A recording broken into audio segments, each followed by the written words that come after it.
തൊണ്ടിമുതൽ കേസിൽ ഹൈക്കോടതിയുടെ ചോദ്യങ്ങൾക്ക് മറുപടിയുമായി പ്രോസിക്യൂഷൻ.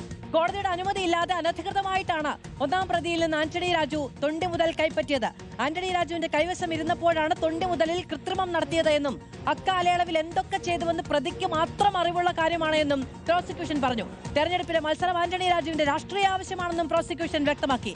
ശ്യാം ദേവരാജ് വിവരങ്ങളുമായി ചേരുകയാണ്. ശ്യാം, കഴിഞ്ഞ ദിവസം കോടതി ചോദിച്ചത് ഈ പ്രതികൾക്ക് വേണ്ടിയല്ലേ അഭിഭാഷകൻ എന്തെങ്കിലും ചെയ്യുന്നത്, അതിൽ എന്തെങ്കിലും തെറ്റുണ്ടോ എന്നാണ്. പ്രോസിക്യൂഷൻ മറുപടി അതിന് പര്യാപ്തമായിരുന്നോ? Good evening Madhu. ഇതിൽ ഹൈക്കോടതി ഇന്നലെ ഉയർത്തിയ ചോദ്യങ്ങൾക്കാണ് പ്രോസിക്യൂഷൻ മറുപടി നൽകുന്നത്.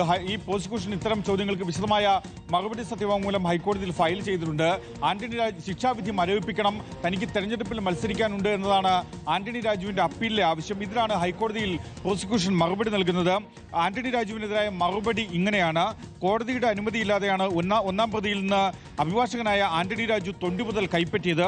തൊണ്ടിമുതൽ കൈമാറാൻ മജിസ്ട്രേറ്റ് കോടതിയുടെ ഉത്തരവ് ഉണ്ടായിരുന്നില്ല. ആന്റണി രാജു അനധികൃതമായി തൊണ്ടിമുതൽ കൈപ്പറ്റി. ആന്റണി രാജുവിന്റെ കൈവശം ഇരുന്നപ്പോഴാണ് ഈ തൊണ്ടിമുതലിൽ കൃത്രിമത്വം നടത്തിയത്. ഇതിനെ സാധൂകരിക്കുന്ന തെളിവുകളുണ്ട് എന്ന കാര്യവും കൂടി ഈ കേസ് അന്വേഷിച്ച വഞ്ചിയൂർ പോലീസ് ഹൈക്കോടതിയെ അറിയിച്ചിട്ടുണ്ട്. അക്കാലയളവിൽ എന്തൊക്കെ ചെയ്തുവെന്ന് പ്രതിക്ക് മാത്രം അറിവുള്ള കാര്യമാണ്. നീതിന്യായ വ്യവസ്ഥയുടെ വിശ്വാസ്യതയെ തന്നെ ബാധിക്കുന്ന കുറ്റകൃത്യമാണിത് എന്നുകൂടി ആന്റണി രാജുവിനെതിരെ പ്രോസിക്യൂഷൻ നിലപാടെടുക്കുന്നുണ്ട്. തൊണ്ടിമുതലിൽ കൃത്രിമത്വം നടന്നുവെന്ന് ശാസ്ത്രീയ പരിശോധനയിൽ തന്നെ തെളിയിക്കപ്പെട്ടിട്ടുണ്ട്. തെരഞ്ഞെടുപ്പിലെ മത്സരം ആന്റണി രാജുവിന്റെ രാഷ്ട്രീയമായ ആവശ്യമാണ്.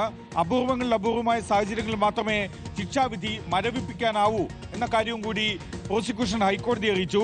ഈ കേസിലെ പ്രതിയായ ആന്റണി രാജു അത്തരം ഇളവുകൾ അർഹിക്കുന്നില്ല എന്നാണ് പ്രോസിക്യൂഷൻ ഹൈക്കോടതിയെ അറിയിച്ചത്. ആന്റണി രാജുവിന്റെ ഈ ശിക്ഷാവിധി മരവിപ്പിക്കണമെന്നാവശ്യപ്പെട്ടുള്ള അപ്പീൽ നാളെ ഹൈക്കോടതി പരിഗണിക്കാനിരിക്കെയാണ് പ്രോസിക്യൂഷന്റെ മറുപടി. ശരി, ശ്യാം ദേവരാജാണ് വിവരങ്ങൾ നൽകിയത്. നമുക്ക്